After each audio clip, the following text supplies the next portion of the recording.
That night, the forest fell into an unnatural silence, as if something had forced it to stop breathing.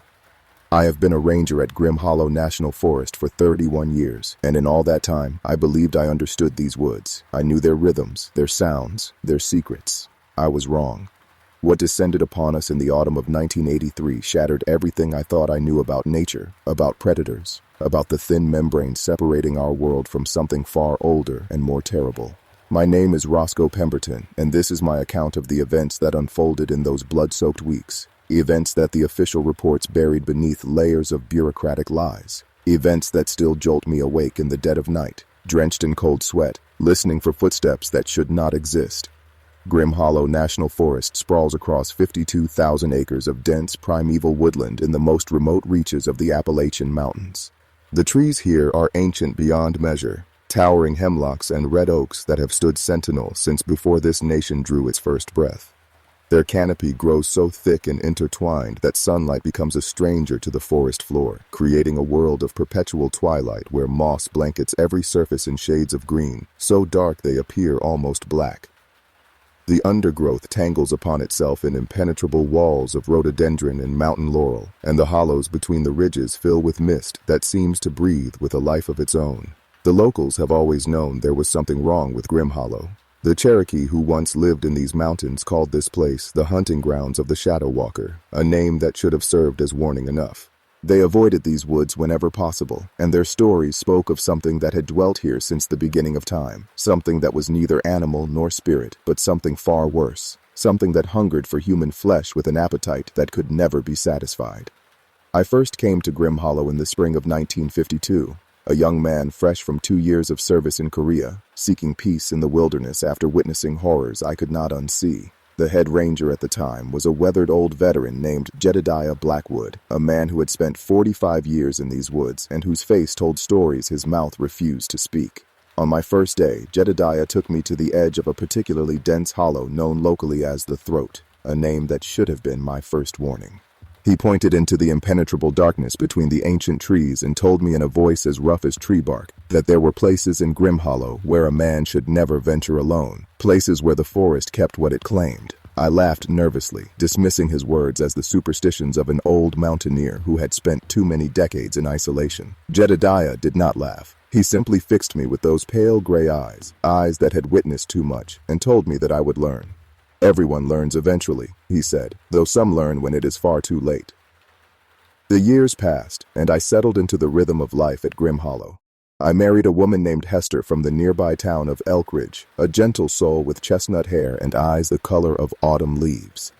We had 3 children, 2 boys named Samuel and Benjamin, and a girl named Ruth, and for a time, life was good. I patrolled the trails, maintained the fire lookouts, assisted lost hikers, and gradually came to know every ridge and hollow, every stream and clearing within my assigned territory. But I also came to know the forest's darker nature. I learned which areas the animals fled from, where the birds fell silent for no discernible reason, where the compass needles would spin in wild circles as if confused by some unseen force. I learned to trust the instincts that warned me when something was wrong, when the woods themselves seemed to hold their breath in anticipation of something terrible. And I learned never to enter the Throat alone, never to stray from the marked trails after the sun began its descent, and never, ever to follow if I heard footsteps matching my own from somewhere deep within the trees. The autumn of 1983 began like any other. The leaves transformed into their brilliant shades of crimson and gold, painting the forest in colors so vivid they seemed almost painted by divine hands. Hikers came in greater numbers, eager to witness the spectacle before winter sealed the trails beneath ice and snow. Everything appeared normal, peaceful even, but I should have recognized the warning signs. The animals knew something was wrong long before any of us did. The deer that usually grazed near the ranger station vanished entirely, fleeing to lower elevations weeks earlier than their normal patterns. The birds grew silent, their morning songs replaced by an oppressive quiet that hung over the forest like a funeral shroud. And the dogs at the station, 4 German shepherds named Duke, Sergeant, Major, and Captain, who had patrolled these woods fearlessly for years, began refusing to venture beyond the station perimeter, whimpering and cowering whenever we attempted to take them on patrol. The first disappearance occurred on October 7th. A hiker named Wilbur Hoskins, a retired mill worker from Knoxville, had set out alone on the Ridgecrest Trail, a moderate 6-mile loop that wound through some of the forest's most scenic overlooks. Wilbur was an experienced outdoorsman, a man who had tramped through wilderness far more challenging than anything Grim Hollow could offer. He had signed in at the trailhead at 7 in the morning, noting his expected return time as 1 in the afternoon. When he had not returned by nightfall, his wife Beulah called the station in a state of desperate panic. I organized a search party immediately, gathering every available ranger and volunteer from the surrounding communities. We combed the Ridgecrest Trail from end to end, calling Wilbur's name into the darkening woods, our flashlight beams cutting weak paths through the gathering darkness. We found nothing. No sign of Wilbur, no indication that anything had gone wrong. His footprints simply ended in the middle of the trail, approximately 3 miles from the trailhead, as if he had been lifted from the earth by some invisible force. The ground around the spot where his tracks vanished showed no signs of struggle, no evidence of animal attack, nothing that could explain how a grown man could simply cease to exist. I remember standing at that spot as the other searchers spread out through the surrounding forest, calling Wilbur's name with increasing desperation. The silence was absolute, so complete that it seemed to press against my eardrums like a physical weight. Then I felt it, a vibration in the ground beneath my feet, subtle at first, but growing stronger with each passing second. Heavy footsteps, impossibly heavy, approaching from somewhere deep in the forest. The footsteps stopped. The silence returned, thicker and more oppressive than before. I raised my flashlight and pointed it toward the direction of the sound, but the beam illuminated nothing except trees and darkness. Yet I could feel something there, just beyond the reach of the light, watching me with what felt like ancient, hungry patience. One of the other rangers called my name, breaking the spell, and when I turned back toward the darkness, there was nothing but silence.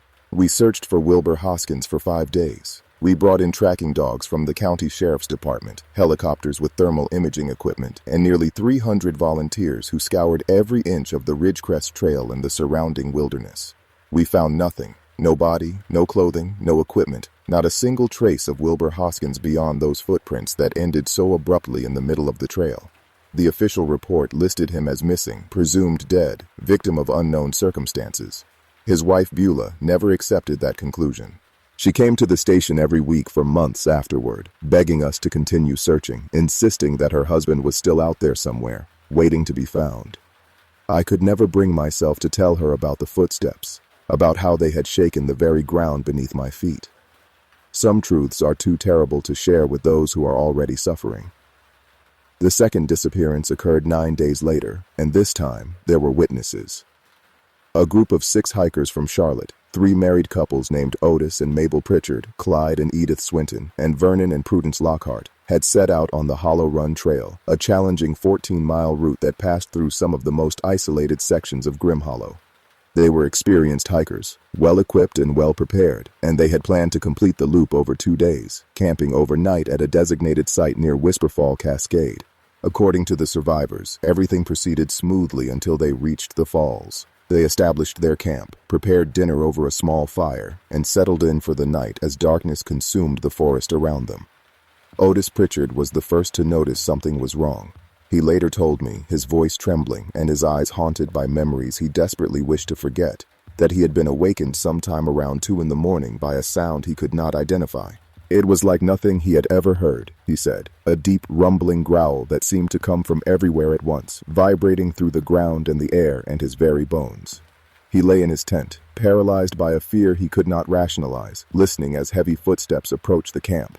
Then Clyde screamed. Otis scrambled from his tent to find chaos. The campfire had died to glowing embers, providing barely enough light to see anything, but what he glimpsed in that dim illumination would haunt him for the remainder of his days. Something massive had Clyde, something that Otis could not clearly perceive. It moved with terrible speed despite its enormous size, dragging Clyde into the forest as if the man weighed nothing at all, and the sounds Clyde produced, those desperate, gurgling screams, were silenced with a wet, tearing noise that Otis refused to describe in detail. Mabel and Edith were screaming, and Vernon grabbed both women, pulling them toward the trail, abandoning their equipment in their desperate flight. Prudence stood frozen, staring into the darkness where Clyde had disappeared, and Otis had to physically drag her away before whatever had taken Clyde returned for the rest of them.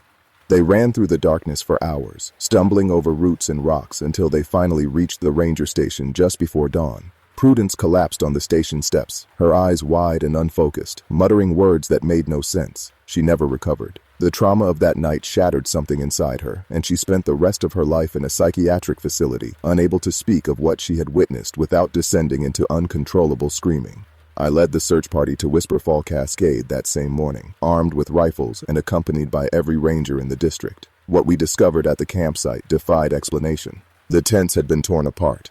Not cut or opened, but shredded as if by tremendous claws. Equipment was scattered across the clearing, some of it crushed flat as if an enormous weight had pressed down upon it. And the blood, there was so much blood, splattered across the rocks and soaked into the earth, far more blood than a single human body could possibly contain. We followed the trail of blood into the forest, tracking it for nearly half a mile before it simply stopped. No body, no further evidence, just blood, and then nothing. Clyde Swinton was never found. Like Wilbur Hoskins before him, he had been swallowed by Grim Hollow and never returned. The official investigation brought in experts from the state police and the Federal Wildlife Service. They examined the evidence, collected samples of the blood, interviewed the survivors, and ultimately concluded that Clyde Swinton had been killed by a bear, probably a large black bear that had wandered into the campsite in search of food. The theory made no sense to anyone who had actually examined the campsite. Black bears do not drag their victims away with such speed and such silence.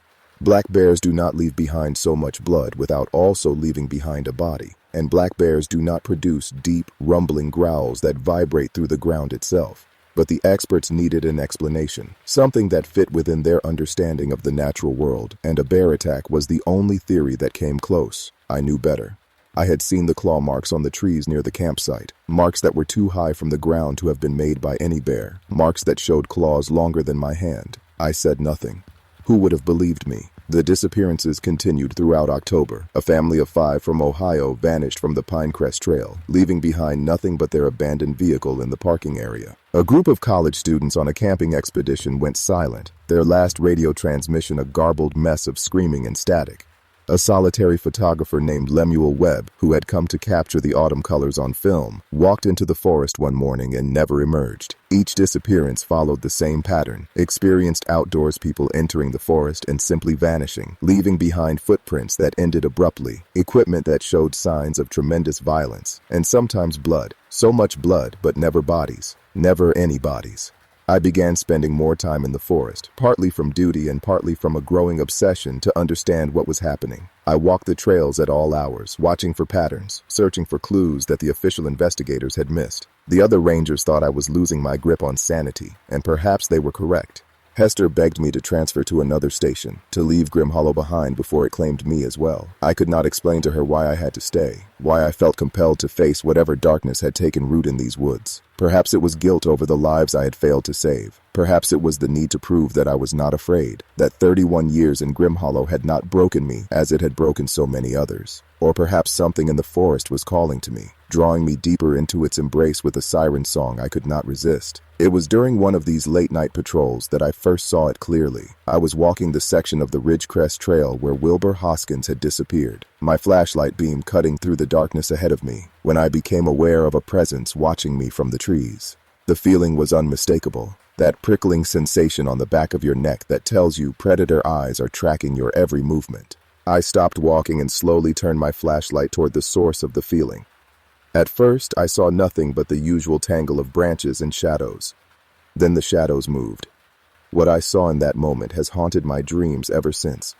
It stood between 2 massive hemlocks, easily 15 feet tall at the shoulder, its body covered in matted dark fur that seemed to absorb the light from my flashlight beam.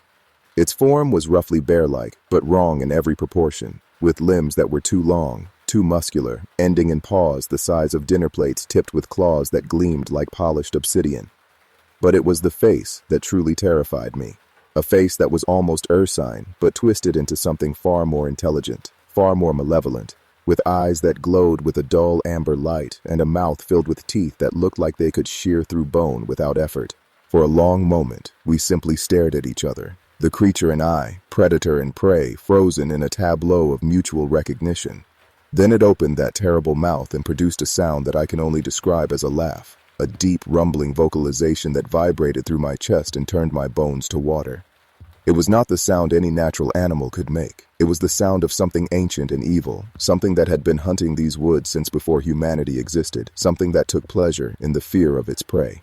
I ran. I am not ashamed to admit it. I turned and ran faster than I have ever run in my life, crashing through the underbrush without regard for the trail, my flashlight beam bouncing wildly as I fled. Behind me I could hear it following, those heavy footsteps shaking the ground with each stride, getting closer with every passing second.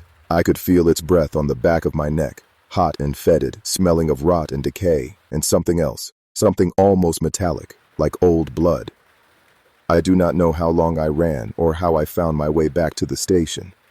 My next clear memory is of Hester's face, pale with fear, as she found me collapsed on the front steps, my clothing torn, my hands bloody from pushing through thorny bushes, and my voice gone from screaming.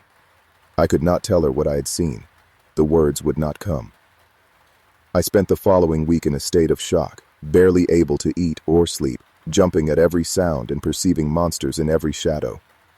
The other rangers covered my patrols, and Hester watched over me with growing concern, urging me to see a physician, to take leave, to get as far away from Grim Hollow as possible. I could not leave. I knew that now, knew it with a certainty that defied logic. The creature had seen me, had let me escape. Why? What did it want? Whatever was happening in Grim Hollow, I was part of it somehow, connected to it in ways I did not understand. I began researching, digging through old records and historical archives, searching for any mention of similar phenomena in the forest's past. What I discovered chilled me to the very marrow of my bones. Grim Hollow had a history of disappearances stretching back to the earliest days of European settlement in the region. In 1789, a group of 15 settlers attempting to establish a homestead in the area vanished without a trace, their cabins found empty with meals still sitting on the tables, as if the inhabitants had simply stood up and walked into the forest, never to return.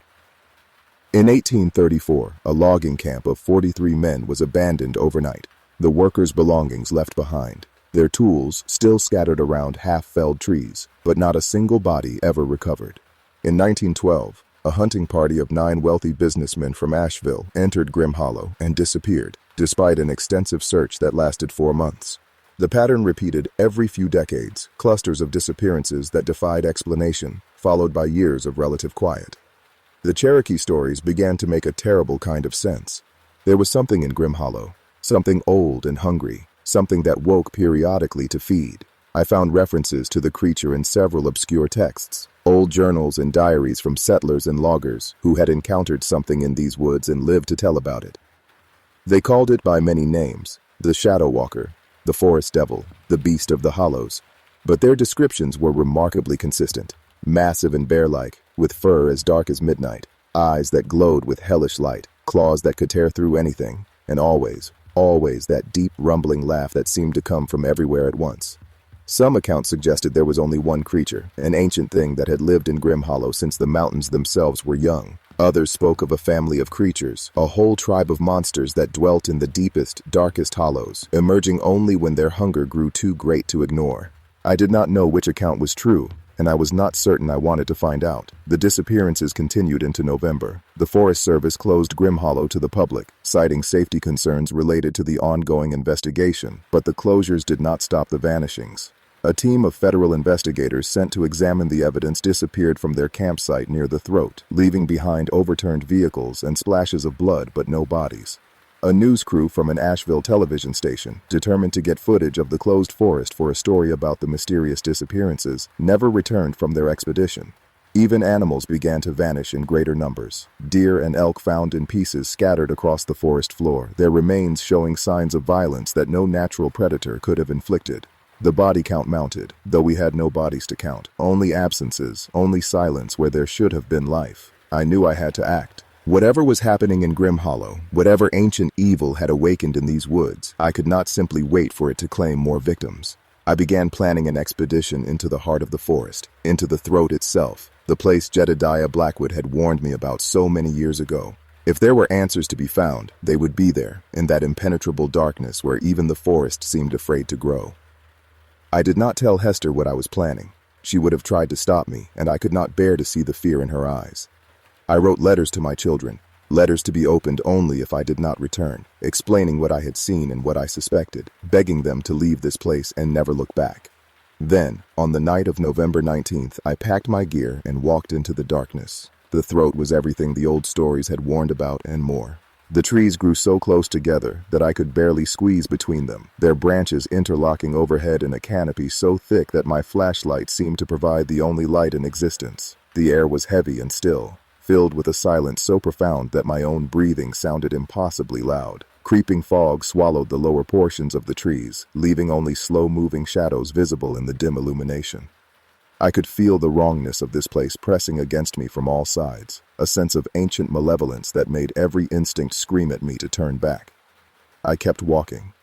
I do not know how long I traveled through that twisted forest, hours perhaps, or perhaps only minutes that stretched into eternity. Time seemed to move differently in the throat, flowing in strange patterns that defied measurement. Eventually I came to a clearing, though clearing is perhaps too generous a word for the space I found. It was more like a wound in the forest, a rough circle of bare earth where nothing grew, surrounded by trees that leaned away from the center as if repelled by some unseen force. In the middle of the clearing was a cave. The entrance yawned open like a mouth, easily 30 feet wide and 20 feet tall, descending into absolute darkness. The smell emanating from the cave was indescribable, a mixture of rot and musk and something else, something almost sulphurous, like brimstone from the depths of hell. I approached cautiously, my rifle raised, my flashlight beam playing across the entrance. What I saw made my stomach heave. There were bones scattered around the entrance, human bones, dozens of them, perhaps hundreds, gnawed and cracked and sucked clean of marrow. I recognized some of the clothing fragments mixed among the bones. Wilbur Hoskins' distinctive red flannel jacket, the federal investigators' uniform patches, the news crew's equipment cases, crushed and torn but still bearing the station's logo, all of them here, all of them reduced to gnawed remnants at the entrance to this terrible place. I heard the footsteps before I saw the creature, heavy, rhythmic, shaking the ground with each stride, emerging from the depths of the cave. I spun around, my flashlight beam cutting through the darkness, and saw it emerging into the dim light of the clearing. It was larger than I remembered, easily 18 feet tall now that I could see it fully, its massive frame covered in that light-absorbing dark fur. It moved on all fours, but with an unsettling fluidity that suggested it could rise to 2 legs whenever it chose. Its eyes fixed on me, glowing with that dull amber light, and it opened its mouth in that terrible laugh. "Rosco Pemberton," it said, and the sound of my own name emerging from that nightmare mouth nearly stopped my heart. "I have been waiting for you." The voice was not what I expected. It was deep and resonant, vibrating through my bones, but it was also unmistakably intelligent, unmistakably aware. This was not simply a beast, not simply a predator following instinct. This was something that thought, something that planned, something that had been watching me specifically for reasons I could not fathom. I raised my rifle, though I knew it would be useless against something of this size and power. The creature laughed again. "Your weapons cannot harm me, little ranger," it said. "Nothing in your world can harm me. I am older than these mountains, older than the trees, older than your kind. I was hunting in these woods when your ancestors were still huddling in caves, and I will be hunting here long after your entire species has turned to dust." I asked it what it wanted, my voice barely a whisper. The creature's expression shifted, becoming something almost thoughtful. "I want what I have always wanted," it said, "to feed, to hunt, to feel the terror of my prey as I run them to exhaustion. Your kind provides such exquisite fear, such delicious desperation. I could feed on deer and elk forever, but they do not understand what is happening to them. They do not truly fear. But you humans, you know exactly what death means, and that knowledge makes your terror so much sweeter." I asked why it had let me escape before, why it had not simply killed me that night on the trail. The creature's laugh rumbled through the clearing. "Because you are special, Rosco Pemberton," it said. "You are the watcher, the guardian of this forest. You have walked these woods for 30 years, learning their secrets, becoming part of them. When I feed on you, I will gain all that knowledge, all those memories. I will understand this place as you understand it. And through that understanding, I will become even more efficient, even more deadly. But I wanted you to know what was coming. I wanted you to feel the full weight of your fear before I claimed you. I understood then that I was going to die. There was no escape, no hope of survival against something so ancient and so powerful." But I refused to simply surrender, refused to give the creature the satisfaction of seeing me break. I raised my rifle and fired, emptying the magazine into its massive form.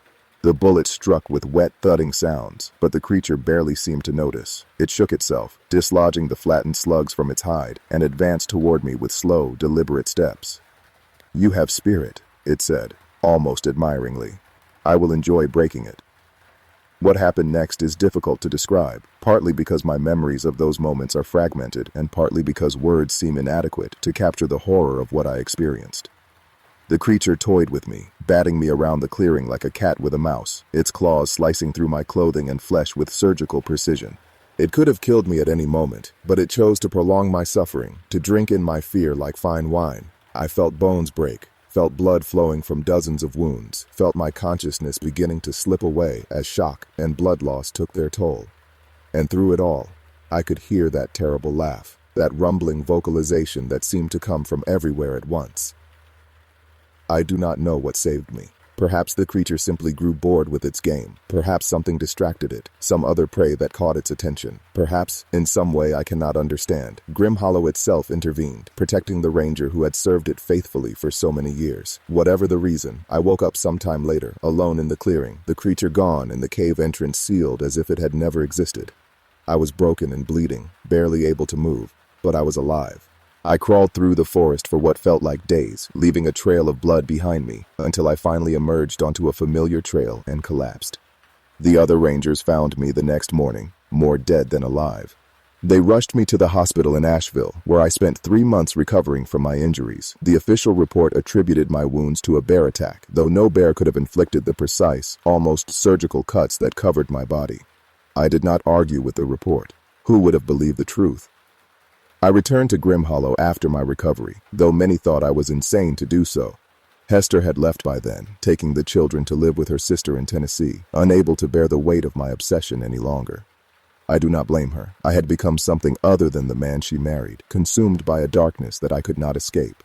I continued my work as a ranger, patrolling the trails and maintaining the station, but I also began documenting everything I had learned, compiling a record of the creature and its history that I hoped would survive long after I was gone. The creature did not return for me. In the years that followed, the disappearances slowed, then stopped entirely, as if my confrontation had somehow sated its hunger or driven it back into hibernation. But I knew it was still there, waiting in the depths of the throat, patient and eternal. I could feel its presence sometimes, late at night when the forest fell silent, a weight at the edge of my consciousness that reminded me of what lurked in the darkness. It was waiting for me, waiting for the day when I would become weak enough to claim. And I knew that day would eventually come. I am writing this account in the final months of my life. The doctors say the cancer has spread too far for treatment, a consequence of too many years of stress and too little care for my own health. I have made my peace with what is coming. In a strange way, I am almost looking forward to it. The creature promised to claim me, to add my knowledge and memories to its collection, and perhaps that is a form of immortality, a way of living on even after my body fails. Or perhaps it is simply damnation, an eternity trapped within that ancient evil consciousness. Either way, I will finally have my answers. Before I go, I wanted to leave this record, this warning to those who might someday find themselves in Grim Hollow or places like it. The creature is real. It has always been real, lurking in the wild places of the world, waiting for those foolish or unlucky enough to wander into its domain. Most people will never encounter it, will live their entire lives without knowing how close they came to the edge of oblivion, but some will. Some will hear those heavy footsteps shaking the ground, will feel those hungry eyes watching from the shadows, will find themselves facing a horror beyond imagination. To those people, I offer what little wisdom I have gained. Do not go into the forest alone. Do not stray from the marked trails. Do not enter the throat under any circumstances. And if you hear something laughing in the darkness, if you feel the ground shaking beneath impossibly heavy footsteps, run. Run and do not look back. The creature is ancient and patient and hungry, and it will not be denied its prey. But you can delay the inevitable, can buy yourself time to escape if you do not freeze, if you do not surrender to the terror. Fight. Always fight. Even when hope seems lost.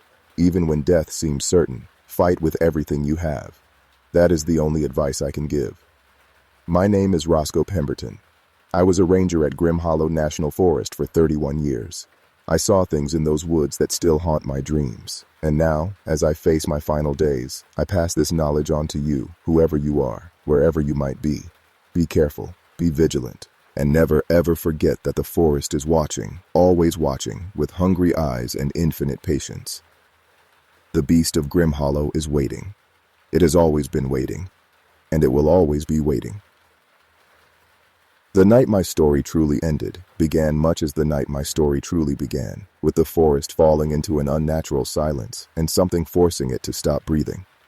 I was alone in my cabin near the ranger station, the machines monitoring my failing body humming softly in the darkness. The cancer had done its work, and I knew I had only days, perhaps hours, remaining. I had said my goodbyes to my children, who had forgiven me enough to visit in my final weeks, and I was ready to face whatever came next. But as I lay there, drifting between wakefulness and sleep, I became aware of a presence outside my window. Heavy footsteps, shaking the ground with each stride. The familiar rumbling growl that vibrated through my bones. I opened my eyes to find 2 points of amber light glowing in the darkness beyond the glass. The creature had come for me at last. It did not enter the cabin. It simply waited outside, watching me through the window with those terrible, intelligent eyes. I could feel its hunger, its anticipation, its ancient patience finally reaching its end. "I am here, Rosco Peton." Its voice rumbled through the walls. "The time has come." I asked if it had come to devour me, to add my consciousness to its collection as it had promised so many years ago. The creature's laugh shook the cabin's foundation. "Yes," it said, "but also to honor you. You are the only human who has ever seen me truly, who has ever understood what I am. That earns you a certain respect. You will not suffer as the others suffered. I will make your end quick, and your memories will live on within me for eternity." I should have been afraid. I should have been terrified, knowing that the end I had dreaded for so many years was finally upon me. Instead, I felt a strange calm settle over me. I had lived a good life, had served the forest faithfully despite its horrors, had left behind children and grandchildren who would carry my memory forward. The creature would claim my body, perhaps my consciousness, but it could not claim the love I had given and received, the moments of joy and beauty that had made my life worth living. Those things were beyond its reach, beyond its understanding. I rose from my bed slowly and painfully and walked to the door. I opened it and stepped out onto the porch, facing the massive creature that had haunted my nightmares for so long. It towered above me, blocking out the stars with its enormous form, its breath hot and fetid against my face. "I am ready," I said, and I meant it. The creature studied me for a long moment, its expression unreadable. "You do not fear me," it said, almost questioningly.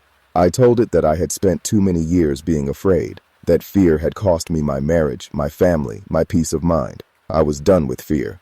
Whatever came next, I would face it with what dignity I had left. The creature was silent for a long time. Then it did something I never expected. It laughed. Not the terrible, mocking laugh I had heard before, but something different, something almost respectful. "You are unique, Rosco Peton," it said. "In all my centuries of hunting, I have never encountered a human like you. Most beg for mercy, or flee in blind panic, or break down entirely when faced with their end. But you stand before me, broken and dying, and meet my gaze without flinching. That is worthy of admiration." I asked what that admiration was worth if it would stay my execution. The creature shook its massive head. "No," it said. "I am what I am, and hunger is my nature. I cannot spare you any more than a wolf can spare the deer it hunts. But I can offer you something else. Something I have never offered to any of my prey. Understanding." The creature touched my forehead with one of its massive claws, and suddenly I was somewhere else. Somewhere beyond the cabin and the forest and my failing body. I was inside the creature's mind, experiencing its memories as if they were my own. I saw the world as it had been millions of years ago, when the mountains were young and the forests stretched unbroken from horizon to horizon. I saw the creature hunting, feeding, growing, becoming the apex predator of a world that had not yet dreamed of humanity. I saw the first humans arrive, with their stone tools and their fire, and I felt the creature's initial confusion, then interest, then hunger as it discovered that these new creatures provided a kind of sustenance no other prey could offer. I saw centuries of hunting, of feeding, of waiting in the darkness for the next unwary traveler. and I understood, finally, what the creature truly was. It was not evil, not in the way humans understood the word. It was simply ancient, operating according to drives and instincts that predated human morality by millions of years. It hunted because hunting was its purpose, fed because feeding sustained it, and took pleasure in the fear of its prey because that pleasure had evolved to make it a more efficient predator. It was no more evil than a tornado or an earthquake, a force of nature that could not be reasoned with or appealed to. And yet, within that ancient consciousness, there was something almost like loneliness, a recognition that it was the last of its kind, the sole survivor of a species that had once dominated these mountains. It had no mate, no offspring, no companions of any kind. It had only its hunger and its prey, an existence that stretched back millions of years and would stretch forward for millions more, unchanging and alone. I returned to my body, to the porch and the creature and the cold night air. Tears were streaming down my face, though I could not have said whether they were tears of fear or sadness or something else entirely. "Now you understand," the creature said. "Now you know what I am." I told it that I pitied it, that existence seemed like a form of hell, endless and empty and alone. The creature's expression shifted, becoming something I had never seen on its features before, something almost like surprise. "Pity," it repeated, as if tasting the word. "I have not experienced pity in a very long time. Your kind usually offers only fear and hatred." It paused, considering.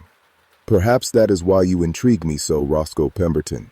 You see me clearly, and yet you do not hate." I asked if understanding changed anything, if the knowledge it had shared with me would spare my life. The creature shook its head slowly. "No," it said again. "I cannot change my nature any more than you can change yours. But I can give you a choice, something I have never offered to any prey. You can come with me willingly. Walk into the darkness by my side, and I will end your pain quickly and cleanly. Or you can flee, and I will hunt you as I have hunted all the others, and your terror will be exquisite. The outcome will be the same, but the journey will be very different. Choose." I considered the options. Part of me wanted to run, to fight, to rage against the dying of the light, as I had advised others to do. But I was old and broken and tired, and the cancer was claiming me regardless of what the creature did. At least this way, I would have some control over my end. At least this way, I would die in the forest I had loved and served for so long, not in some sterile hospital room surrounded by beeping machines. "I will come with you," I said. The creature nodded, something almost like approval in its glowing eyes. "Then come, Rosco Peton. Let us walk into the darkness together." I do not know what happened after that. My memories end on that porch, facing the creature that had haunted my life for so long, making peace with my fate. Perhaps the creature kept its promise and made my end quick and painless. Perhaps my consciousness now resides somewhere within its ancient mind, watching through its eyes as it continues its eternal hunt. Or perhaps I simply died of the cancer that was already killing me, and the creature was nothing more than a hallucination, a final gift from a brain struggling to make sense of its own dissolution. This account was found in Rosco Peton's cabin following his death in the winter of 1995. His body was never recovered. A search of the surrounding forest found no trace of him, only large, unidentified footprints in the snow outside his cabin that led toward the throat, and then vanished as if whatever made them had simply ceased to exist. The official report listed him as a victim of exposure, having wandered into the forest in a state of confusion brought on by his illness. His family chose to accept this explanation, finding it easier to believe than the alternative. Whether the events described in this account are true, the product of a dying mind, or something in between, we leave to the reader to decide. But if you ever find yourself in Grim Hollow National Forest, if you ever feel the forest fall into an unnatural silence and sense something watching you from the darkness between the trees, remember Rosco Peton. Remember his warnings. And remember that in the eternal struggle between humanity and the darkness, sometimes the bravest thing we can do is face our fate with dignity and grace. The forest remains, as it has always remained. The trees grow tall and thick, their branches reaching toward a sky they will never touch. The trails wind through the wilderness, inviting hikers and campers to explore their beauty. And somewhere in the depths of the throat, in that place where even the light fears to go, something waits. It is patient, as it has always been patient. It knows that someday, someone else will wander into its domain, will hear its heavy footsteps shaking the ground, will become the next meal in its eternal feast. It does not mind the waiting. It has all the time in the world. Some nights, when the moon is dark and the wind is still, the rangers at Grim Hollow report hearing strange sounds from deep within the forest. Heavy footsteps that shake the ground, deep, rumbling growls that vibrate through the air. And sometimes, late at night, they hear what sounds almost like laughter, ancient and terrible and utterly inhuman. They dismiss it as the natural noises of the wilderness, the settling of rocks, the movements of bears in the underbrush. They do not know about Rosco Peton, about the creature he faced and the darkness he embraced. They do not know that the forest remembers, always remembers, and that it is only a matter of time before the next chapter of this terrible story begins. Perhaps you will be the one to write it. Perhaps you will be the next to hear those footsteps, to feel those hungry eyes watching your every move, to face the choice that Rosco Peton faced so many years ago. If that day comes, remember his words, remember his warnings, and remember that no matter how dark the night may seem, there is always a choice to be made, a decision about how we will face our end. The creature cannot take that from us. It cannot take the dignity of choice, the courage of acceptance, the peace of understanding. Those things are ours, and ours alone. This is the story of the beast of Grim Hollow National Forest. This is the story of Rosco Peton and the ancient hunger that haunted his life and claimed his death. It is not a story with a happy ending, because some stories do not have happy endings. But it is a story that needed to be told, a warning that needed to be given, a truth that needed to be spoken, even if no one believes it. The forest is waiting. The creature is watching. And somewhere in the darkness of the throat, the heavy footsteps continue to fall. Rosco Peton, the creature whispers. Rosco Peton, we remember you. And it always will.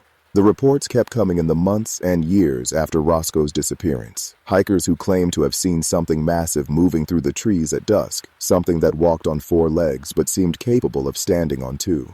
Campers who woke in the night to find enormous footprints circling their tents, prints that showed claws longer than any bear could possess. Rangers who heard deep rumbling growls from parts of the forest where nothing should have been. Each incident was explained away, attributed to overactive imaginations, tricks of the light, the natural eeriness of an ancient forest. But those who experienced these things knew the truth, felt it in their bones in the same way Rosco Peton had felt it. Something was hunting them from the darkness. Something was waiting. A young ranger named Thaddeus Whitfield joined the Grim Hollow staff in the summer of 1998. He was fresh from forestry school, eager and idealistic, much as Rosco had been when he first arrived more than 40 years earlier. The older rangers took him under their wing, teaching him the trails and the procedures, showing him how to survive in the wilderness. But there was one thing they did not teach him, one subject that was never discussed around the campfires or during the long night shifts. They did not tell him about Rosco Peton. They did not tell him about the creature. They did not tell him about the disappearances that had plagued Grim Hollow for centuries, the bodies that were never found, the screams that echoed through the darkness and then fell silent forever. Perhaps they thought they were protecting him. Perhaps they simply did not want to admit even to themselves that the stories might be true. Thaddeus found Rosco's account by accident, stumbling across a copy in the storage room of the ranger station where old records were kept. He read it in a single sitting, his coffee growing cold beside him, his hands trembling as he turned the pages. When he finished, he sat in silence for a long time, staring out the window at the forest that surrounded the station on all sides. The trees seemed darker now, more threatening, their branches reaching toward him like grasping claws. He knew, in that moment, that his life had changed forever.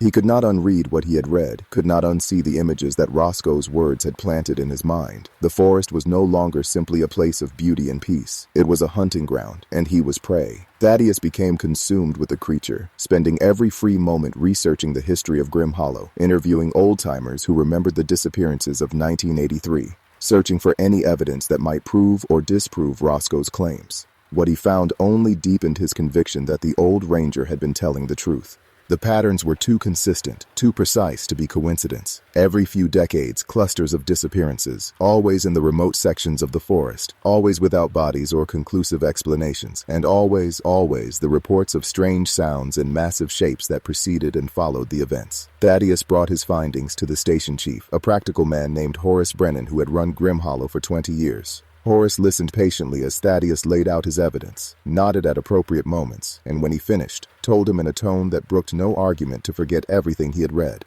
Rosco Pemberton was a troubled man, he said. His account was the product of trauma and mental illness, nothing more. The disappearances had natural explanations, even if those explanations were never found, and the creature, the beast or shadow walker or whatever name the old stories gave it, did not exist. It was a fairy tale, a ghost story told to frighten children and gullible tourists. Thaddeus wanted to argue, wanted to show Horace the evidence that was right there in front of him, if only he would open his eyes. But he saw the fear behind Horace's certainty, the desperate need to believe that the world was rational and safe. He said nothing more. Some truths are too terrible to force on those who are not ready to receive them. The summer of 1998 was unusually quiet at Grim Hollow. The trails were crowded with visitors, the campgrounds full, the station busy with the 1,000 small tasks that kept a national forest running.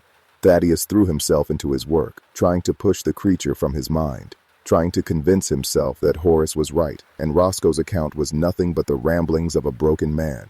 He almost succeeded. Almost. Then came the night of September 12th, and everything changed.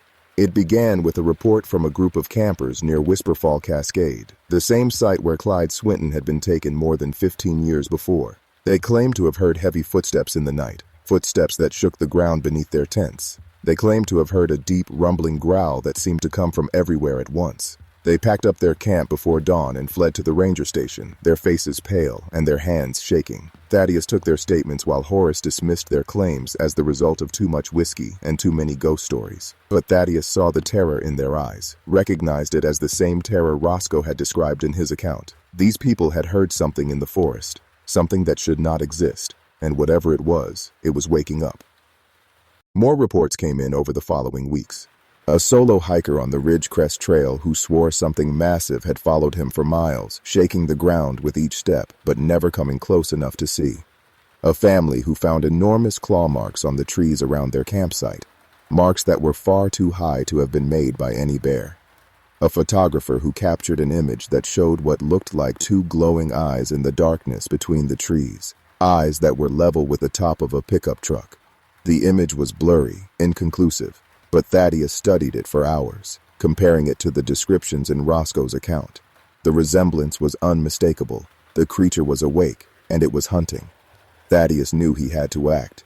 He could not sit by and wait for the next disappearance, could not pretend that everything was normal while people were in danger. He began spending his off-duty hours in the forest, walking the remote trails, watching for signs of the creature's presence. He carried Roscoe's journal with him, along with a high-powered rifle and a satellite phone that would allow him to call for help if he encountered the beast. If the creature could be documented, photographed, perhaps even captured, then the authorities would have no choice but to acknowledge its existence. Then the forest could be properly closed, properly protected, and no more innocent people would have to die. On the night of October 3rd, Thaddeus entered the throat. The forest closed around him like a living thing, branches reaching for his clothes, roots rising to trip his feet, fog swallowing everything in its pale embrace. He moved slowly, carefully, his flashlight beam cutting a weak path through the darkness. The air grew colder as he penetrated deeper into the forest, his breath forming clouds of mist that hung in the still air like ghosts. He could feel something watching him, could sense a presence surrounding him on all sides. The creature was there, somewhere in the darkness, waiting to see what this foolish young ranger would do. Thaddeus found the clearing where Rosco had faced the creature all those years ago. The cave entrance was visible again, a black wound in the face of a cliff that seemed to absorb all light. The bones were still there, scattered around the entrance, though weather and time had bleached them white and scattered them across a wider area. Thaddeus photographed everything, documenting the evidence that would prove Roscoe's account was true. He was so focused on his task that he did not hear the footsteps until they were almost upon him. The creature emerged from the cave like a nightmare given form. It was everything Rosco had described and more. A massive beast of matted dark fur and glowing amber eyes, its claws gleaming in the weak light of Thaddeus's flashlight. It studied him with an intelligence that seemed impossible for any animal, its enormous head tilted slightly to one side as if curious about this new intruder. Another one, it rumbled, its voice vibrating through Thaddeus's bones. Another watcher, come to my domain. You read the old one's words, did you not? You know what I am. Thaddeus raised his rifle with shaking hands. The creature laughed, that terrible sound that Rosco had described, a sound that seemed to come from everywhere at once. Your weapon cannot harm me, it said. The old one tried the same thing many years ago. Do you think you will succeed where he failed? Thaddeus did not answer. Instead, he pulled the trigger. The rifle roared, the bullet striking the creature square in the chest. The beast stumbled, surprised, and looked down at the wound. Thaddeus fired again and again, emptying the magazine into the creature's massive form. Each bullet struck home, each one drawing dark blood that steamed in the cold air. The creature fell to one knee, its eyes wide with something that might have been disbelief. You hurt me, it said, its voice weakening. How is this possible? Thaddeus reloaded and kept firing. He did not know why his bullets were working when Roscoe's had failed. Perhaps the creature had grown weaker over the years. Perhaps the high-powered rounds he was using could penetrate hide that normal bullets could not. Perhaps it was simply luck, or fate, or some force beyond human understanding. Whatever the reason, the creature was falling, its ancient body finally succumbing to wounds it had not experienced in millennia. The beast collapsed onto its side, its breathing shallow and labored. Thaddeus approached cautiously, his rifle still trained on its massive head. The creature's eyes found his, and in their amber depths, Thaddeus saw something he had not expected. Relief. So, it is over, the creature whispered, its voice barely audible. After all these ages, it is finally over. I thought I would live forever. Thought I would hunt forever. But everything ends, eventually. Even me. Thaddeus asked if it had any last words, if there was anything it wanted to say before it passed. The creature's mouth twisted into something that might have been a smile. Tell them. Tell them I was here, it said. Tell them I hunted these woods for millions of years, that I was the greatest predator this world has ever known. Tell them I was real. The creature's eyes dimmed, the amber light fading to darkness, and then it was still. Thaddeus stood over its body for a long time, trying to process what had just happened. He had killed it. After all these years, after all the deaths and disappearances and terror, he had killed the beast of Grimhollow. The nightmare was over, or so he thought. The body began to dissolve almost immediately, breaking apart into a fine black dust that was carried away by a wind that seemed to come from nowhere. Within minutes, there was nothing left of the creature but a dark stain on the forest floor. Thaddeus photographed everything, but when he reviewed the images later, they showed nothing but darkness. The camera had not captured the creature, had not recorded its death. It was as if the beast had never existed at all. Thaddeus returned to the ranger station and told Horace what had happened. Horace listened with growing disbelief, then growing anger, and finally told Thaddeus that he was either a liar or insane. There was no creature. There had never been a creature. The disappearances were the result of natural causes, nothing more. Thaddeus was suspended pending a psychological evaluation, and when the evaluation came back inconclusive, he was quietly transferred to another forest, far away from Grimhollow and its dark secrets. The years passed. The disappearances stopped entirely, as if Thaddeus had truly killed whatever had been hunting in those woods. The Forest Service reopened the trails, welcomed visitors back, and gradually forgot the horrors that had once plagued the area. Grimhollow became just another national forest, beautiful and peaceful, with no hint of the darkness that had once dwelt in its depths. But Thaddeus never forgot. He kept Roscoe's journal, kept his own notes from that night in the throat, kept the memory of the creature's last words alive in his mind. Tell them I was here. Tell them I was real. He knew that someday, someone would need to know the truth. Someday, the creature might return, or another of its kind might emerge from some other ancient forest. And when that day came, there needed to be a record, a warning, a guide for those who would face the darkness. Thaddeus is an old man now, retired from the Forest Service and living in a small cabin in the mountains of Vermont. He has never returned to Grimhollow, never walked those trails or looked into that darkness again. But sometimes, late at night, he dreams of amber eyes and heavy footsteps and a voice that vibrates through his bones, and he wonders if the creature truly died that night, or if it simply retreated, waiting for another century to pass before it emerged to hunt again. This account was compiled from the journals and notes of Thaddeus Whitfield and Rosco Peton, combined and edited for clarity. Whether the events described within are true, the product of disturbed minds, or something in between, we leave to the reader to decide. But if you ever find yourself in Grim Hollow National Forest, if you ever feel the forest fall into an unnatural silence and hear heavy footsteps shaking the ground, remember these words. The creature may be dead, or it may simply be sleeping. The darkness may be banished, or it may simply be waiting. And the forest is always watching, always remembering, always hungry for those foolish enough to wander into its depths. Be careful out there. Be vigilant. And never, ever forget that some monsters are real. The forest remains. The trails wind through the wilderness, inviting visitors to explore their beauty. The fog creeps through the hollows, swallowing trees and leaving only shadows. And somewhere, in the deepest parts of Grim Hollow, something stirs in its ancient sleep, dreaming of the hunt, dreaming of the fear, dreaming of the day when it will wake again. The beast of Grim Hollow may be dead, or it may simply be waiting. Only time will tell.